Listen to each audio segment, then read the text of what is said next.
Hi guys, welcome back to our channel. Please if you're new for our channel, please subscribe, like and comment, and don't forget to turn on the notification bell for more updated video. Thank you very much guys. Today we got a new video say that why Mahdi will not go Istanbul, Turkey. Why Mahdi will not go Istanbul, Turkey. Please guys, this is a part of our class. We are learning.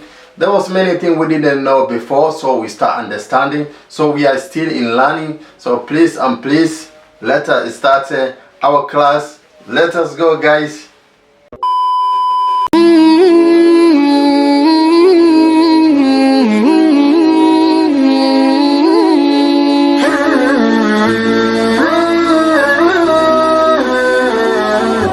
Now there's one other hadith which is also cryptic, and it is also reported in Sahih Muslim. And we do not know whether this is related to the Mahdi or not. We do not know. But it is my assumption, and Allah knows best, that it is related to the Mahdi. And this is also the ijtihad of many ulama, that this hadith is related to the Mahdi. And it's a long hadith, and it was this hadith that caused ISIS to do some of what it did as well. And this hadith is authentic. And the hadith goes as follows. Judgment will not happen until the Romans encamp at a land called Dabiq, which is a small village in Syria. Okay? Until the Romans camp at a land called Dabiq. And an army will come from Medina, who are the best of the people in the earth. And they will face this army from Rome in the village of Dabiq. Now pause here. Right here, ISIS narrative crumbles. Where did the army of ISIS come from? Not from Medina. You understand? You cannot take one portion, another portion, and enact your own hadith. ISIS's army did not come from Medina. The majority of them, in fact, came from Belgium and France. Around 100 from America. You know, Minnesota had 20 or 30. This is their army.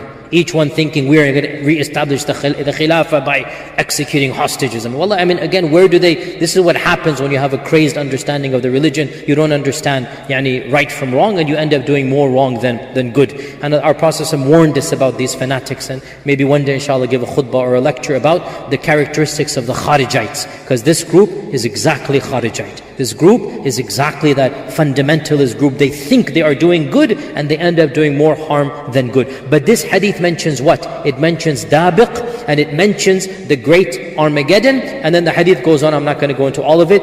It basically mentions until this army will then go towards Constantinople and conquer Constantinople. Now, this hadith is very problematic for all commentators of our times. Nobody has a clear understanding of what this hadith means. And how can we? Because what is Constantinople? Istanbul. What does it mean they're going to conquer Constantinople? Allahu A'lam. Does it mean that it will go back into non-Muslim hands? Does it mean that... Allahu A'lam. What does it mean? We have no idea. But this hadith mentions that that army which is going from Medina, which army is leaving from Medina towards the end of times? Is the army of the Mahdi. It will fight the Armageddon, it will be successful, it will continue fighting until finally it will conquer Constantinople, which is Constantinople. So, we have, and this is in Sahih Muslim, that's authentic.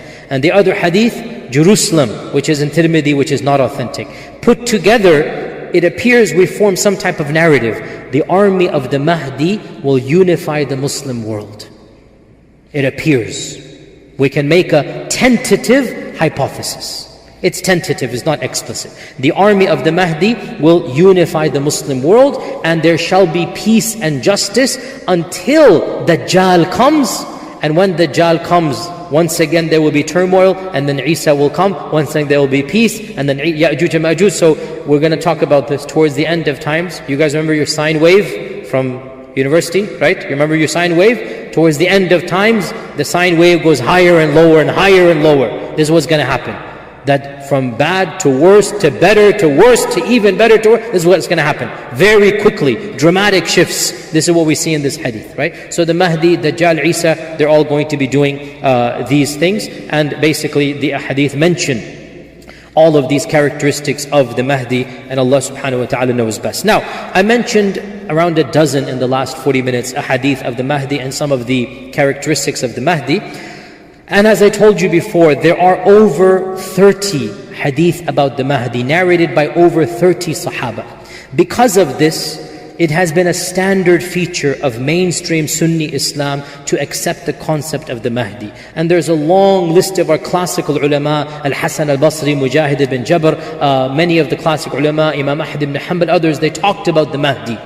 And there were books written by our Sunni scholars, such as Nu'aym ibn Hammad, one of the great scholars of hadith. He wrote a book called the Book of Mahdi. Ibn Kathir, the famous Mufassir, he wrote a book called the Book of Mahdi. As-Suyuti, our great scholar, also wrote a book about the hadith of the Mahdi. So, the claim that some misguided Sunnis make, oh, we Sunnis don't believe in the Mahdi, this person doesn't know Sunni history. The concept of the Mahdi comes from Sunni Islam. Other groups took it and distorted it and converted it and scrambled it and fried it and presented it different than what is found in the hadith. In these ahadith, did we ever come across any narration that says that the Mahdi will fly in the air, the Mahdi will walk on water, the Mahdi will know ilm al-ghayb, the Mahdi will control the creation, the Mahdi will snap his fingers and mount? No! The Mahdi is not supernatural. The Mahdi is not Superman flying around in the air. The Mahdi is a mortal made of flesh and blood, but his piety will unite the ummah. That's all that it is. The Mahdi is not superhuman. There are no characteristics of the Mahdi that we're scratching our heads. It's only that he's a unifying figure, a righteous man from the descendants of Hassan radiallahu anh, who will unite the Muslim ummah, and that's it. Now, the concept of the Mahdi has been misused and abused for the last 14 centuries. Not just by ISIS, not just by Juhayman in 1979. From the beginning of times, there were people who took this concept and they wanted to pretend they are the Mahdi. Some of them were politically successful, but religiously they were not. Of them is the Abbasids. The Abbasids, they thought they will enact the hadith of the Mahdi, and that's why they started their armies in Khurasan, and they took as their banners the black flag, and they had this theology of the Mahdi. But once they got into power and they realized they're not the Mahdi, khalas, they went their way and they abandoned their sectarianism and they continued politically.